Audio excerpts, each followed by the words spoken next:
Coach, if the Broncos get to an AFC championship game or a Super Bowl, you can listen to it right here. You mentioned Shawn Payton is coaching, obviously, to get back to that game. But he has to get there, and not only get there, but has to win another Super Bowl in order for him to be a Hall of Famer in your book. That's how I look at this. And I thought about it. Why is Shawn Payton really who I believe is the chief decision maker for all personnel decisions here at Dove Valley in this facility? It's been great relationship with Sean Payton, George Payton, Greg Penner, Kerry Walton Penner. Everything is working incredibly well, but there's no questioning who's in charge here. And the question is, why would Shawn Payton, particularly in this offseason, coming off finding out that your first-round draft pick at quarterback in the 24 draft, Bo Nix, is somebody that you hit on and that you have proven to be the smartest guy in the room by taking him as the sixth quarterback taken in that draft. But why in this offseason, Raj, would your biggest acquisitions be on the defensive side of the football? I believe Shawn Payton wants to continue to prove to everybody that he is the play caller, he is the designer of schemes, and he is the guy that can take good players and make them great players. We already saw it a little bit with Courtland Sutton, and he had a renaissance in his career that I believe Courtland Sutton can thank Shawn Payton for that $92+ million extension. Shawn Payton is going about building this franchise knowing that he can rest and rely upon that defense with all the investment in tight ball games. And while that's happening, he can go develop an offensive unit that lacks any major firepower, major star power. And guess who gets all the credit? If it goes well offensively, Shawn Payton. At 170 wins, Shawn Payton is tied with Tom Coughlin, Mike Shanahan, and Pete Carroll at 17th all-time among NFL head coaches in regular season wins. He obviously has that one Super Bowl with him. Pete Carroll, likely a Hall of Famer as well. They have very similar records. Carroll is 170 and 120. Payton is 170 and 105. But Shanahan and Coughlin, two of those Super Bowl winning coaches, actually the only two who have two Super Bowl championships and are not in the Hall of Fame. And I do believe that both Shanahan and Coughlin, A, deserve to be in the Hall of Fame, and B, will ultimately be in the Hall of Fame. Shanahan 170 and 138. Coughlin 170 and 150. The other one who's actually in there pretty close to it, 161 wins and a Super Bowl champion, in Mike Holmgren. So, Bountygate. I believe that does affect his legacy in terms of being a Hall of Fame inductee. Belichick's also not in the Hall of Fame, but I'm keeping him out of there because he's a shoo-in. When's he eligible? Probably in 2 years. Okay. Right? That's probably my guess, unless being a collegiate head coach holds you off. Is the rule for him that he has to have as many years as his girlfriend is old? All right. It's got to be that far removed. He'll be 40 years dead by the time he gets in then. Come on. You can't do that to that poor guy. He's not a poor guy, that's for sure. Is George Seifert in? Okay, so Bill Belichick eligible next year. George Seifert. Is he in? Because he's got two. He's got to be a Hall of Famer, right? Let's see. With those Niners teams? He's got two Super Bowls. There's no way he's not in. He's not. He's not a Hall of Famer. Okay, so there's three of them with two or more Super Bowl wins that are not Hall of Famers. George Seifert, a two-time Super Bowl winning coach with the San Francisco 49ers, is a semifinalist. Come on. For the Pro Football Hall of Fame's 2024 class. All right, so that tells me Seifert, Coughlin, Shanahan will all eventually get in. Clearly. Belichick is a shoe-in first ballot. Yeah. Greatest head coach of all time? Yeah. Tangibly, right? Yeah, you win that many. I mean, Numbers. Obviously you're tied to it. And that's the knock against Shanahan, right, is what did you do after John Elway, after Terrell Davis? And the answer is, well, you didn't do much. You had Jake Plummer take you to an AFC championship game, and I guess your legacy in Washington is all the young dudes that coached alongside your son. You get Kyle and Sean McVay out of there, but you kind of ruined a promising young career in Robert Griffin III because of how you utilized him and because of how hard he got hit in his first 2 years in the league. I guess the argument against Shanahan is, what did you do for me lately? The argument against Belichick, and it doesn't hold much water. Yeah, you really don't have one. What did you do after Tom Brady? It doesn't matter. You did so well with that one asset. Who cares? All right, so let me ask you this question. and I want to ask this to all of our listeners right now.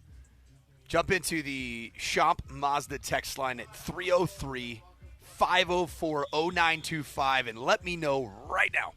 Safeway Twitch feed as well on the YouTube chat line. Right now, is Shawn Payton a Hall of Fame head coach if he retires today? Borderline. He might be in, but I think the answer is borderline and probably would get in like as a member like 20 years or 15 years after he were to retire. If he gets them to another Super Bowl, let's say he wins an AFC championship, but they don't win a Super Bowl under Shawn Payton. I'm not saying that they don't win a Super Bowl with Bo Nix here, but let's say Payton's here for 5 years, he retires, they don't quite get there. Here is my take on it. If this past season of taking the Denver Broncos, who were picked to win, in Vegas lines 5.5 games, 4.5 games? In some books last year, 4.5 or 5.5. And takes them to a playoff game. Lose is obviously 31-7 to the Buffalo Bills on the road. If that's your best season as the head coach of the Denver Broncos in the second part of your head coaching career, Shawn Payton is not a Hall of Famer. He is not a Hall of Famer. Bountygate still kind of lingers, not being able to take the 1 year of incredible success in New Orleans. I think his legacy is completely being finalized in real time. We're watching a potential NFL Hall of Fame head football coach out here on this very field as we're watching from Broncos Park, powered by Common Spirit. We are watching Shawn Payton define his legacy as a Hall of Fame head coach or not. He is the type of guy that is motivated by legacy as well. You bet. You saw we almost got kicked out of our tent today by NFL Network, and Shawn typically doesn't come toward this side of the field. Doesn't fraternize much. No, it doesn't come over here all that often. Where was Shawn Payton today? Because NFL Network is 20 feet to our right. Well, Shawn was down here talking with the guys from NFL Network, Ian Rappaport. He's chatting, obviously, with Leggy, and Leggy is a star in his own right, but typically he would wait to talk to Leggy until he's on the north side of Broncos Park. He came down here. That is I don't want to say it in a negative fashion. It is an ego-led It was Ian Rappaport, move. and just for all of you NFL Network viewers, which I actually think their product is fantastic. I love Cynthia Freeland, her analytics. Sarah Walsh does a tremendous job. But the other, it was Ian Rappaport here today and Colleen Wolfe. Were the two reporters that were here that Shawn was spending a lot of time, a very abnormal amount of time. And to think that this is, as we're having this conversation, okay, you could accuse Raj and I right now of throwing a little bit of shade at Shawn Payton, that he cares so much about the optics, so much about the way people view him. I actually think if you're a Denver Broncos fan, this is really good for you, because he cares about defining his legacy with your team. And there's only one way that he could do it. By winning football games and by winning playoff games and getting to another Super Bowl and winning a Super Bowl, which, if that happens, Shawn Payton, I believe, is a first-ballot Hall of Fame head coach. All right, so he runs through 2027, right? He is in the third year of a 5-year deal. Let's say he wins 10 games this year, 10 games the year after. He gets to 190 or so wins. Maybe let's bump it up just a little bit north of that. He's in the 190 era, but he never wins a Super Bowl. Does he get it done then? 190 gets you to top 10 all time. It ties you with Dan Reeves. Yes. Reeves is not a Hall of Famer. I don't. But also Reeves never won a Super Bowl. So I don't believe that Shawn Payton must win a Super Bowl in order to cement Hall of Fame status. But this Broncos tenure has to be a positive tenure. Well, hold on. Last year was positive, but it doesn't do anything for you. Last year was an overwhelmingly positive year. But it's not enough. No. In my opinion. You have to contend.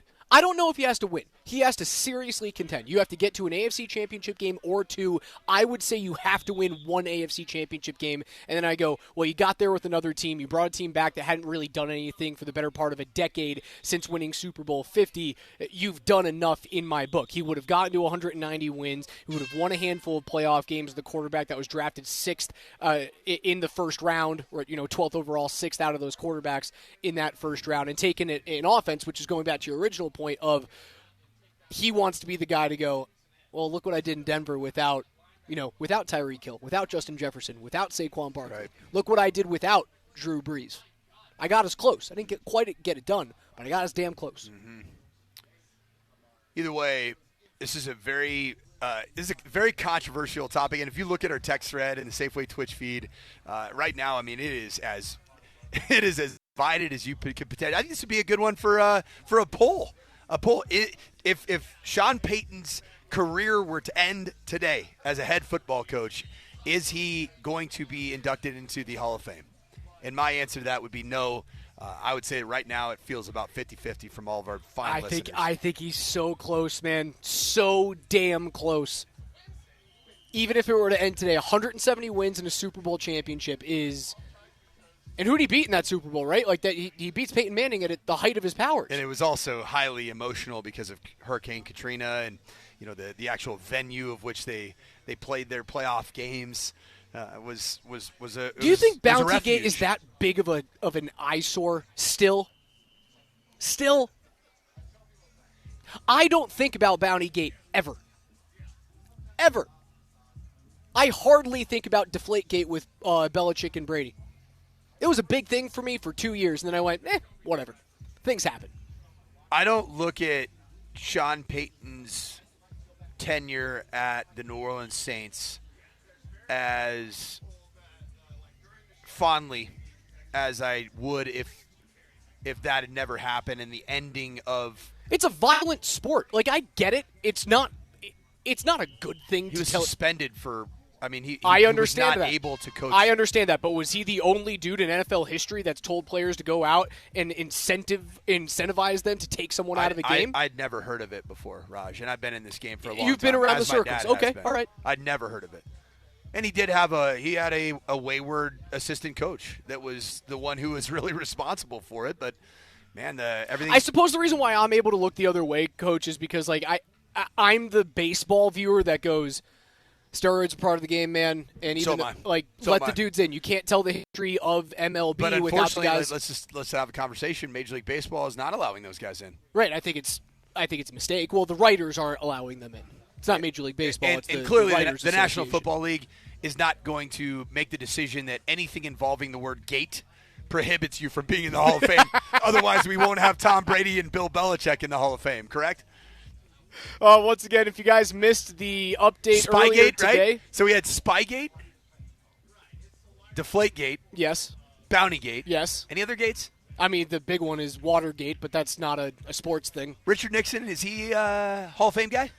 I don't know. He was the president of the United States at one point. I don't think he's a first ballot guy. No, he's not a first ballot guy. No, he's on the bottom of that list. I'm not a crook. I'm not a crook. If you guys missed the announcement this morning at 8 a.m., Altitude Sports Radio 92.5 is Denver's new and exclusive home for primetime NFL football. Every Thursday night, Sunday night, Monday night game, the playoffs, and Super Bowl 60. You can only hear right here on Altitude Sports Radio 92.5 and AM 950.